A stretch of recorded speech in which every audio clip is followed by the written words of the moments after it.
Hello दोस्तों, क्या हाल है आपका। उम्मीद करती हूँ कि आप सब खैरियत से होंगे।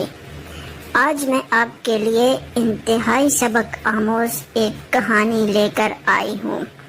उम्मीद है कि आपको पसंद आएगी।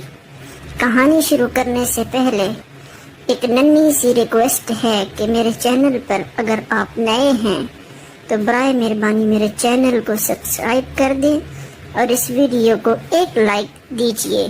आपकी इतनी सी काविश से आपका तो कुछ नहीं जाएगा, लेकिन मेरी बहुत हौसला अफजाई हो जाएगी। तो दोस्तों, कहानी है एक परिंदे की। परिंदे ने अल्लाह से शिकायत की कि ए रब्बुल इज़्ज़त, तूने तूफान भेज दिया और मेरा घोंसला तबाह हो गया।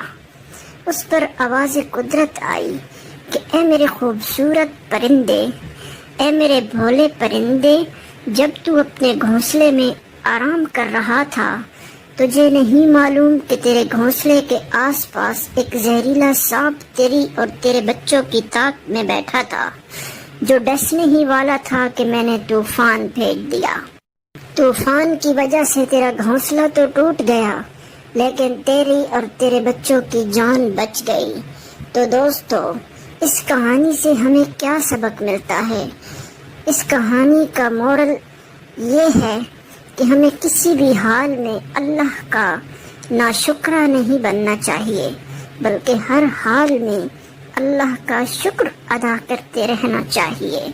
तो दोस्तों, कैसी लगी कहानी कमेंट करके ज़रूर बताइएगा। बहुत शुक्रिया।